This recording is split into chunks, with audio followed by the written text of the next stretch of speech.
Assalamualaikum warahmatullahi wabarakatuh. Berjumpa kembali bersama saya Anawir.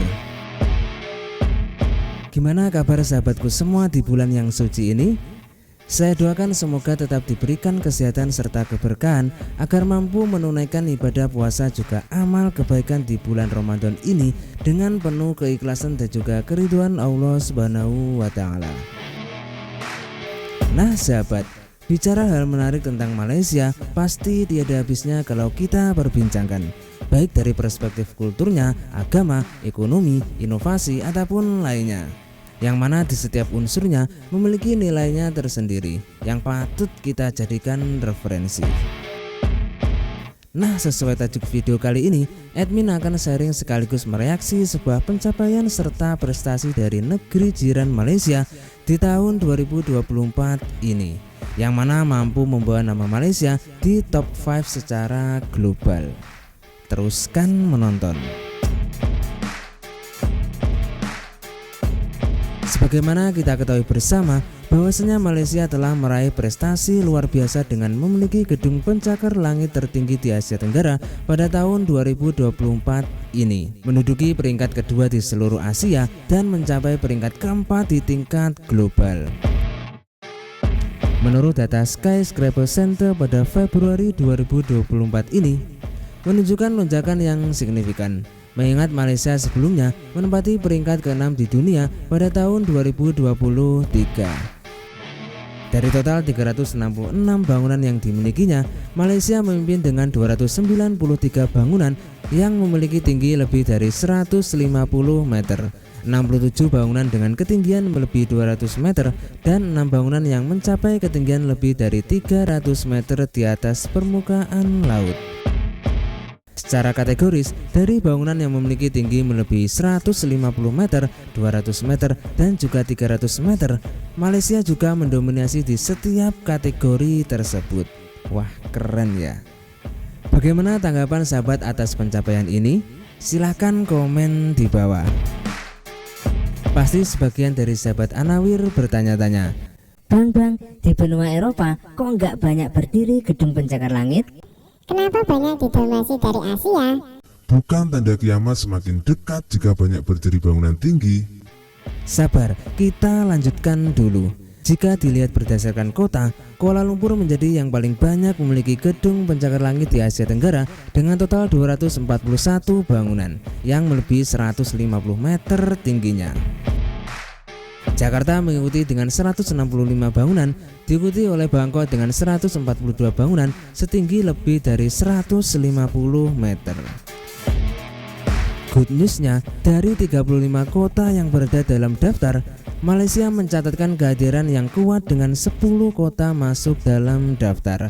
Ada Kuala Lumpur, Penang, Johor Bahru, Petaling Jaya, Melaka, dan lainnya.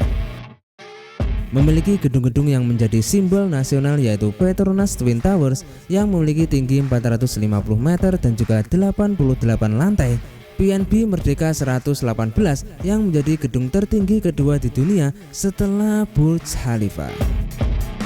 Kota yang menampilkan keberagaman budaya dan juga agama dengan gedung-gedung yang menggabungkan gaya Melayu, Islam, China, dan juga Barat ini menjadikan maskot ibu kota Malaysia ini sering disorot mata dunia.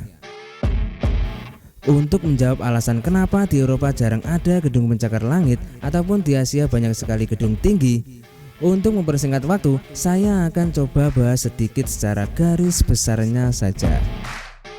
Ya, melansir dari berbagai sumber, dari 218 gedung pencakar langit di Eropa, hanya sekitar 66% yang terletak di 5 kota, yakni London, Paris, Frankfurt, Moskow, dan juga Istanbul.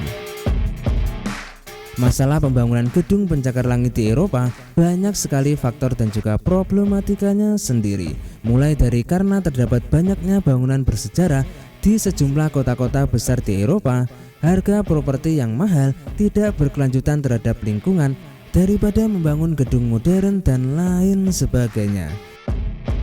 Di Asia, pembangunan gedung pencakar langit tidak terlepas dari kebijakan negara-negara di Asia itu sendiri. Misalnya soal ketentuan tata ruang kota dan regulasi-regulasi yang mendukung pembangunan gedung super tinggi. Ada juga yang beranggapan bahwasanya bangunan-bangunan tinggi sebenarnya menunjukkan cita-cita sebuah negara yang tanpa batas serta menunjukkan karakteristik sebuah kota akan pesat dan juga kemajuannya. Kalau ada kesilapan, tolong dikoreksi. Barangkali dari sahabat Anawir ingin menjabarkan secara spesifik, silahkan komen di bawah.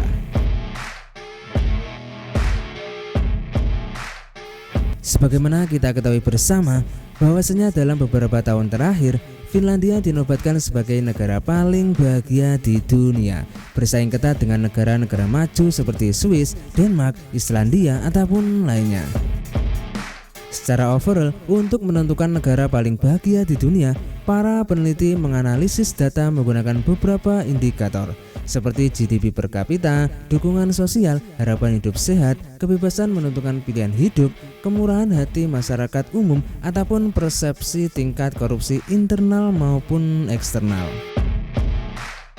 Namun, berbeda dari laporan terbaru dari Global Mind Project yang memperingkatkan sebuah negara paling bahagia di dunia berdasarkan keadaan kesehatan mental secara global.